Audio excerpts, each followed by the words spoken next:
Shalom, Yeshua, when the stuff's all about giving all praise, yeah, about Shem Yahweh Shai, the most possible GMS and honesty, brother, doing the work in truth, for sincerity. Just a quick one, because yesterday, man, you had a whole load of the headlines, which were just, the war drums were just beating real heavy. So this is, Russia has its permanent air base in Syria. That's one of the things they said yesterday.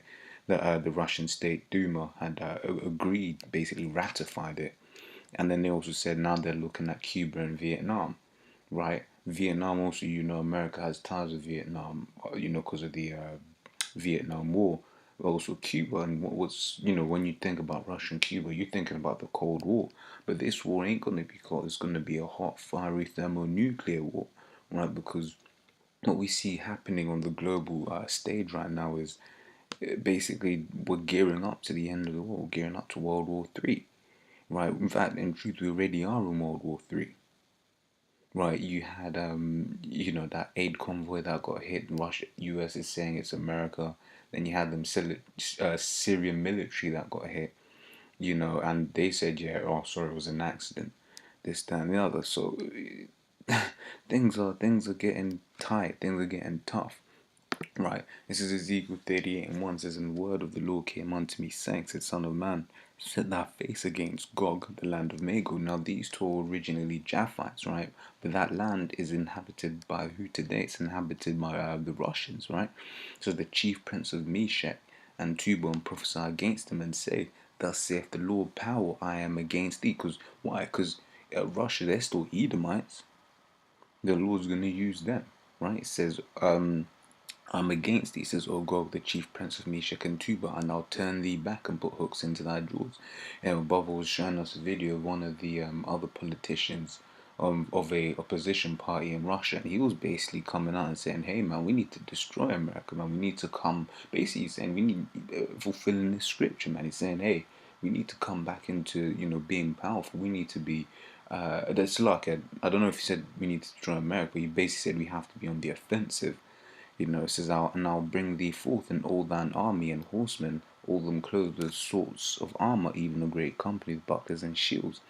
Persia, Ethiopia, and Libya with them, all of them with shield and helmet. If you know Persia, that's Iran. You already see the relationship that Russia has with Iran. Right. It says Goma, which I believe is Turkey as well. And if you notice, ever since the coup, Turkey's been like, well, fuck the US. They started leaning more towards Russia. Right. So all these things coming to pass, you can see it happening right now. Right, so Joel 3 and 10 says, Beat your plowshares into swords and your pruning hooks into spears. Let the weak say, I am strong. And once again, you have all of that happening right now. Right, Russia, they're just starting to spend more and more on their military. Because currently America spends more on their military than any other nation in the world combined, I believe. I remember once it was at least the next 24 countries combined, and most of them were their allies. As in, I think 23 of them were their allies or something like that. This was a while back since I looked into it, but yeah, I mean, you got India and Pakistan. They've got nuclear weapons, man.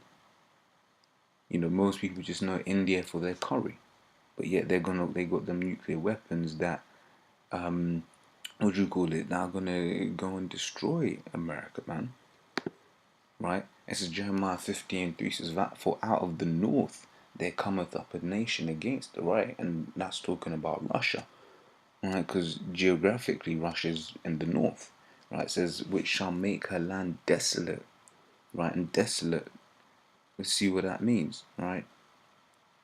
Part of the earth's surface that is not covered by any water. Well, basically, it's gonna make it into a desert, man.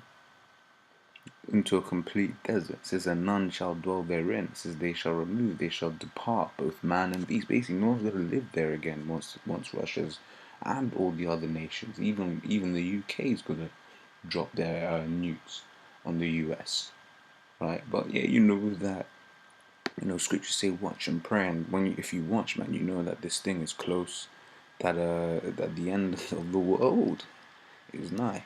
Right, but we look forward to these things. We just pray that we're on the right side of the nukes, man. That's what I'm going to say, Shalom.